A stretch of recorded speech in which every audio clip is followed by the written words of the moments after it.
दिवाली पर साफ सफाई का बहुत विशेष महत्व होता है। घर में जब आपके साफ सफाई रहेगी, चारों तरफ जब लाइटिंग रहेगी, दीपक जलते हुए रहेंगे, तो आपके यहाँ महालक्ष्मी का आगमन होगा। किस कलर के कपड़े पहनकर पूजा करना चाहिए माता रानी का? दिनांक 20 अक्टूबर जी, सोमवार के दिन खासकर दीपावली का पर्व कई शुभ संयोगों में बनाया जाए। विशेषकर पुरुष लोग कोशिश करें कि धोती कुर्ता पहने, नहीं तो कुर्ता पजामा आपको विशेष करके पहनना है। काला रंग तो आपको वर्जित करना ही करना है। इन 5 राशियों के नाम जो बताने जा रहा हूँ, उनके लिए दीपावली अति शुभ रहने वाली है। पिछले 6 माह से चल रही परेशानियां उनके ऊपर दूर होने वाली है। नमस्कार, समय नाम में आपका स्वागत है। मैं हूँ ज्योति तिवारी। तो आज हम जानेंगे कि आखिरकार दिवाली आने वाली है, दिवाली पर क्या करना चाहिए, क्या नहीं करना चाहिए, दिवाली पर साफ सफाई का क्या महत्व होता है, क्या दिवाली के दिन किसी को कर्ज देना चाहिए या फिर नहीं देना चाहिए, इसके पीछे का क्या रीज़न है। ऐसे कई सवाल अगर आपके मन में है तो ये वीडियो आपके लिए बहुत खास होने वाली है। आज हमारे साथ मौजूद है पंडित कान्हा जोशी जी, जिनसे हम जानेंगे कि ये आखिर दिवाली पर क्या करना चाहिए और क्या नहीं करना चाहिए, और इस बार ऐसी कौन सी तरीके से आप माता रानी को प्रसन्न करें कि जिससे कि आपको बहुत सारा धन लाभ हो। तो चलिए उनसे ही बात करते हैं और जानते हैं। पंडित जी, बहुत बहुत स्वागत है आपका। जय श्री कृष्ण। दिवाली पर साफ सफाई का बहुत विशेष महत्व होता है। घरों पे लोग सफाई करते हैं, सजावट करते हैं, इसके पीछे का क्या कारण है? जी, सर्वप्रथम दीपावली का त्योहार पूरे भारतवर्ष में धूमधाम से मनाया जाता है। वो सबसे बड़ा त्योहार अगर कोई होता है तो दीपावली का होता है, जो कि महालक्ष्मी का अति प्रिय दिन होता है। हमारे जीवन में महालक्ष्मी की कृपा कौन नहीं चाहता है? हर व्यक्ति चाहता है कि उसके जीवन में महालक्ष्मी की कृपा हो, किसी भगवान की हो या ना हो। इसलिए दीपावली से पूर्व घरों में खासकर 1 सप्ताह 2 सप्ताह पूर्व से ही साफ सफाई शुरू हो जाती है। इसका धार्मिक महत्व ये है कि घर में जब आपके साफ सफाई रहेगी, चारों तरफ जब लाइटिंग रहेगी, दीपक जलते हुए रहेंगे, तो आपके यहाँ महालक्ष्मी का आगमन होगा। दीपावली की रात्रि पे ऐसा माना जाता है कि महालक्ष्मी पूरे सृष्टि में विचरण करती है। तो जिन घरों में खासकर साफ सफाई होगी, सुंदर रंगोली बनी होगी, दीपक जलता हुआ रहेगा, तो आपके यहाँ महालक्ष्मी आएगी और आपके ऊपर कृपा बरसाएगी। और नहीं आप ये सब चीज़ें करेंगे तो आपके ऊपर महालक्ष्मी की कृपा कभी नहीं होगी। इसलिए इसका ये धार्मिक महत्व है। वैज्ञानिक तरीके से अगर हम देखें तो पूरे साल भर हम अत्यधिक व्यस्त रहने के कारण अपने घर की उस प्रकार से साफ सफाई नहीं कर पाते, तो दीपावली के त्यौहार के बहाने ही घर के कोने कोने की सफाई हो जाती है, पुताई हो जाती है, नए पर्दे, नई चादर, नई बेडशीट इस बहाने आ जाती है। जी बिल्कुल। पूजा को लेकर भी विशेष महत्व बताया जाता है, तो किस कलर के कपड़े पहनकर पूजा करना चाहिए माता रानी का? जी, विशेषकर इस बार दिनांक 20 अक्टूबर सोमवार के दिन खासकर दीपावली का पर्व कई शुभ संयोगों में बनाया जाएगा। जी, आप कोशिश करें कि इस दिन नवीन वस्त्र आप धारण करें। अगर आप नवीन वस्त्र धारण नहीं भी कर पा रहे हैं तो कम से कम आपके पास सांस्कृतिक जो वस्त्र हैं, कि विशेषकर पुरुष लोग कोशिश करें कि धोती कुर्ता पहने, नहीं तो कुर्ता पजामा आपको विशेष करके पहनना है। एक बात का आपको ध्यान रखना है कि काला रंग तो आपको वर्जित करना ही करना है, चाहे आप पुरुष हो, चाहे महिला हो, चाहे बच्चे हो, कि दीपावली की रात्रि में काले रंग के वस्त्र आपको बिल्कुल नहीं पहनना है। और काले रंग वस्त्र पहन के, चाहे काली पैंट ही क्यों ना हो, आपको काले रंग वस्त्र पहन करके महालक्ष्मी का पूजन तो बिल्कुल भी नहीं करना है। तो काला रंग वर्जित है। आप लाल रंग के वस्त्र पहने, पीले रंग के वस्त्र पहने, कोशिश करें जैसे मैंने कहा कि धोती कुर्ता, नहीं तो कुर्ता पजामा। पूजन में तो कम से कम आप धार्मिक वस्त्र पहने। आप बाद में भले आप कैसे भी वस्त्र पहन सकते हैं। लाल रंग पीले रंग के वस्त्र अगर आप पहन के महालक्ष्मी का पूजन करेंगे, अनन्य कृपा महालक्ष्मी के ऊपर, आपके ऊपर महालक्ष्मी कृपा होगी। जी, राशियों का भी इस पर प्रभाव पड़ता है क्या? जो जैसे कि अभी दिवाली आने वाली है, तो राशियों पर भी इसका प्रभाव पड़ेगा? जी, सभी 12 राशियों के ऊपर प्रभाव पड़ेगा। खासकर 5 राशियां जिनके ऊपर काफ़ी समय से, या विशेषकर देखेंगे मार्च महीने से लेकर के कई परेशानियां चल रही थी, दीपावली पे उनका सोया हुआ भाग्य जागने वाला है। इन 5 राशियों के नाम जो बताने जा रहा हूं, उनके लिए दीपावली अति शुभ रहने वाली है। पिछले 6 माह से चल रही परेशानियां उनके ऊपर दूर होने वाली है, जो कि होती है मकर राशि, कुंभ राशि, मीन राशि, सिंह राशि और धनु राशि। इन 5 राशियों का मान के चलिए कि लॉटरी लगने वाली है। दीपावली के दिन से ही इनका अति शुभ समय शुरू होने वाला है। बस एक बात का इनको विशेष ध्यान रखना है कि इस दिन आपको विशेषकर विधि विधान से महालक्ष्मी का पूजन करना है। खासकर अगर आपका कोई व्यापार है, कोई बड़ा प्रतिष्ठान है, तो आप स्वयं पूजन ना करें, कोई भी वैदिक ब्राह्मण को आप अवश्य बुलाएं और वैदिक ब्राह्मण द्वारा आप विधि विधान से पूजन करवाएं।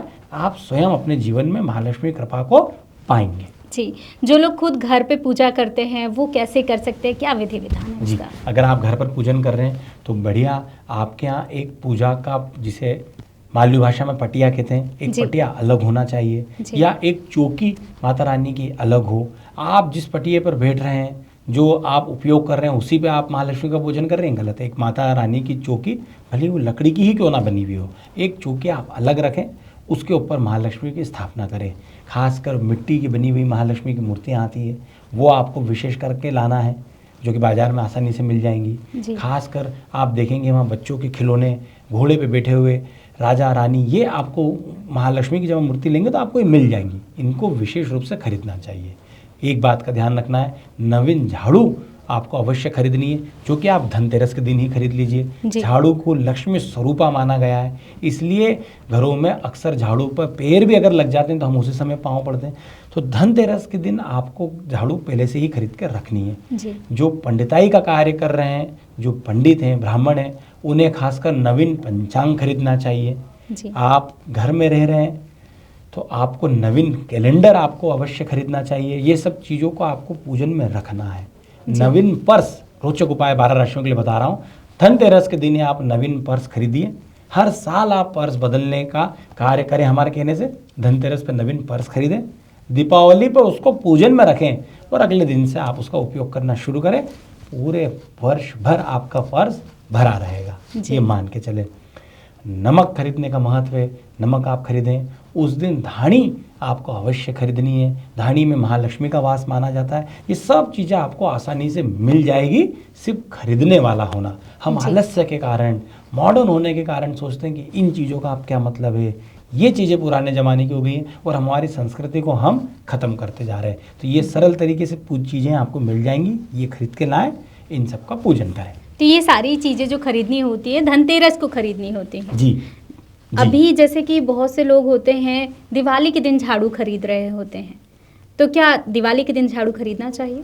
धनतेरस के दिन आपको खरीदना चाहिए। जैसे मैंने आपको कहा कि धनतेरस के दिन आप इन चीज़ों को खरीद करके ले आइए और फिर इनको 3 दिन घर में रखें।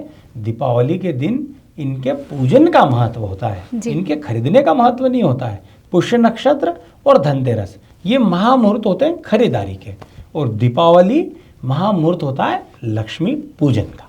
जी, मतलब कि अगर जो लोग धनतेरस के दिन खरीदते हैं वही शुभ होगा, दिवाली के दिन खरीदना शुभ नहीं होगा। जी, कई लोग ऐसे होते हैं जो दिवाली के दिन कर्ज देते नहीं हैं और लेते नहीं हैं। कुछ लोग ऐसे होते हैं जो कर्ज भी देते हैं और लेते भी हैं। तो क्या इसके पीछे का क्या कारण है, देना चाहिए नहीं देना चाहिए, इसके बारे में आप बताइए।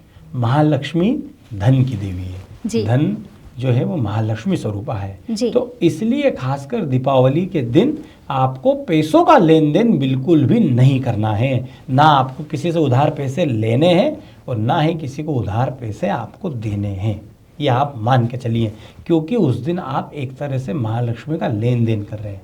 वो दिन महालक्ष्मी के लेन देन का नहीं है, बल्कि महालक्ष्मी के पूजन का दिन होता है। तो उस दिन आप किसी भी प्रकार के लेन देन से आपको बचना चाहिए।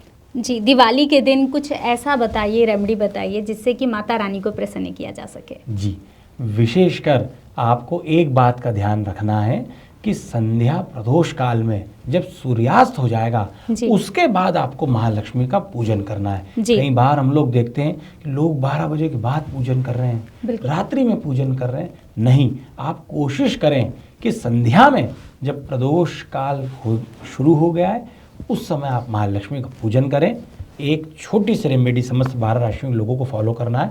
अमूमन हर व्यक्ति गलती करते हैं कि खासकर दीपावली पे और इवन पूरे 365 दिन शाम के समय जब सूर्यास्त हो जाते हैं और अंधेरा हो जाता है, उसके बाद हम लोग घर में दिया बत्ती करते हैं, उसके बाद हम लोग घर की लाइटिंग जलाते हैं, जो गलत है।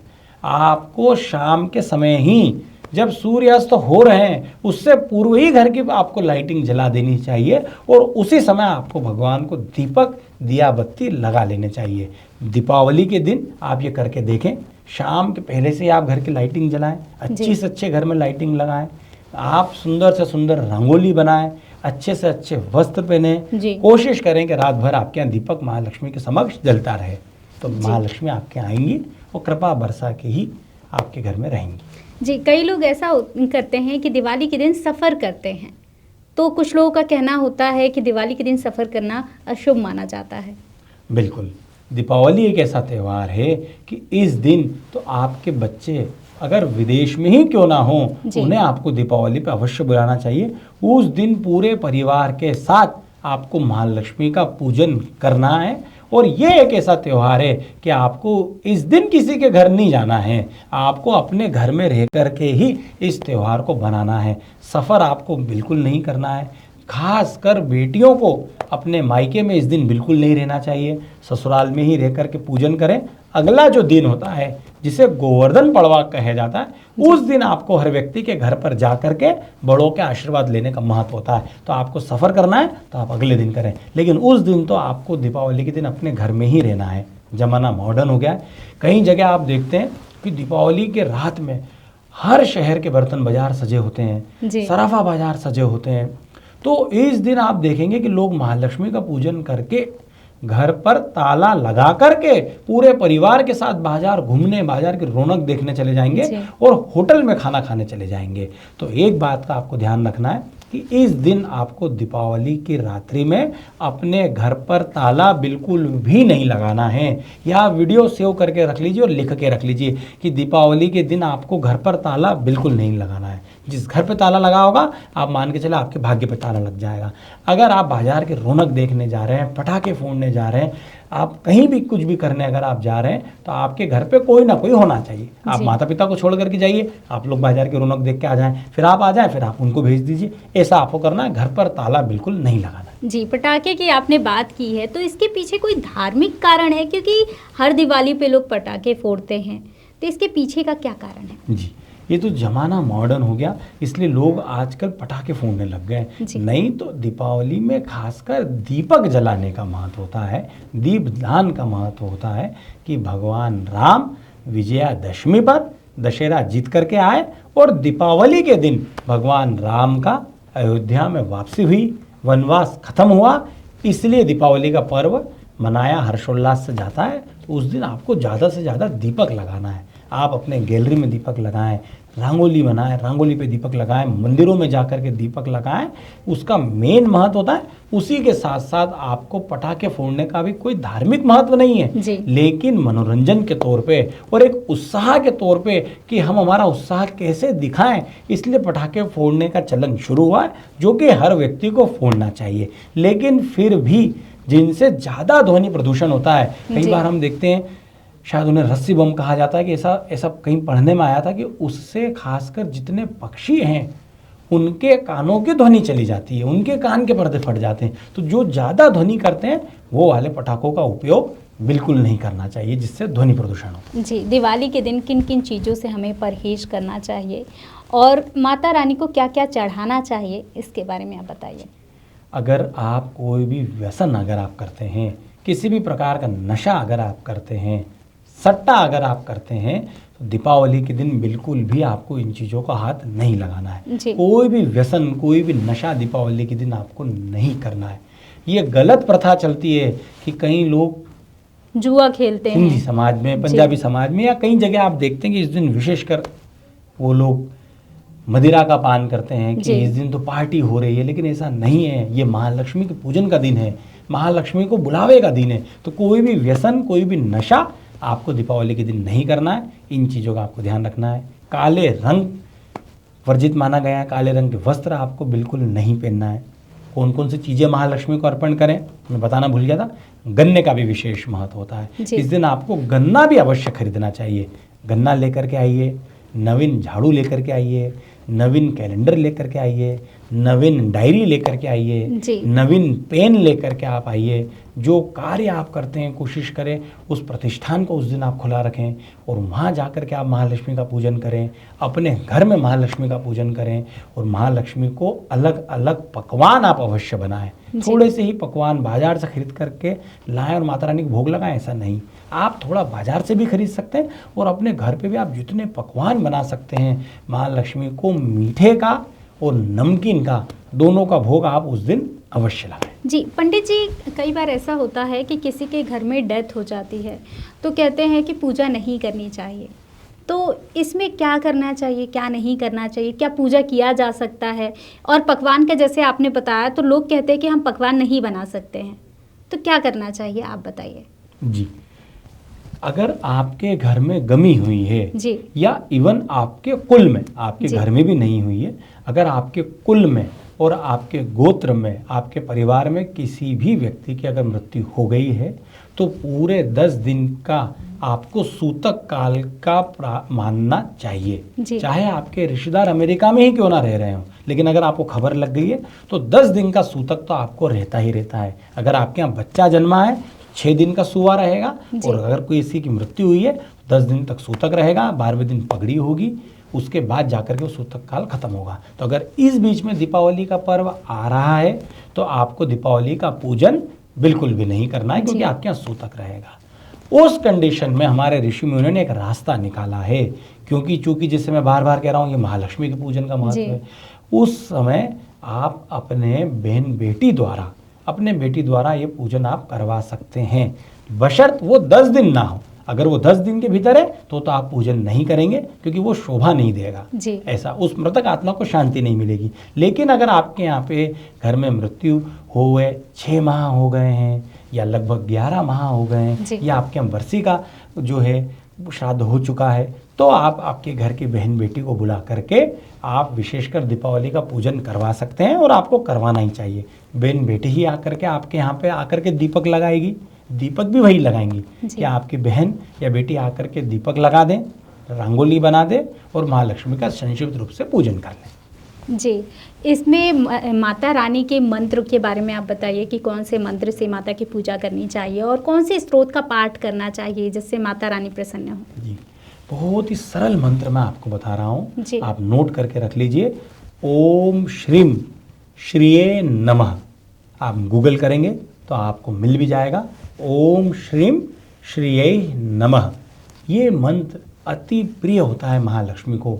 ये मंत्र का जितना आप उस दिन पाठ कर सकते हैं, जाप कर सकते हैं, तो ये आप उस दिन करें। महालक्ष्मी को अति प्रिय स्तोत्र होता है श्री सुक्तम, तो श्री सुक्तम स्तोत्र का पाठ आप उस दिन अवश्य करें। हो सके तो 11 बार आप श्री सुक्तम स्तोत्र का पाठ करें, ये भी आप गूगल करेंगे तो मिल जाएगा। और उस दिन महालक्ष्मी के मंदिर में जा करके अगर आपने श्री सुक्तम स्तोत्र का पाठ कर लिया, माला माल होने से आपको कोई नहीं रोक पाए। जी पंडित जी, बहुत बहुत धन्यवाद कि आपने इतनी सारी जानकारी दी है। तो आज हमने पंडित जी से जाना कि दिवाली पर क्या करना चाहिए, क्या नहीं करना चाहिए, और बहुत सारे ऐसे टिप्स पंडित जी ने हमें दिए हैं जिससे कि इस बार आप मालामाल हो सकते हैं। तो जो पंडित जी ने बताया है उसको फॉलो ज़रूर करें। तो आप सभी को दिवाली की हार्दिक शुभकामनाएं। ऐसे ही वीडियो के लिए बने रहें हमारे साथ और देखते रहें समय नाउ। धन्यवाद। प्योर एश्योर दूध और घी, माँ के प्यार सा, मिलावट से दूर, भरोसे से भरपूर, प्योर भी श्योर भी।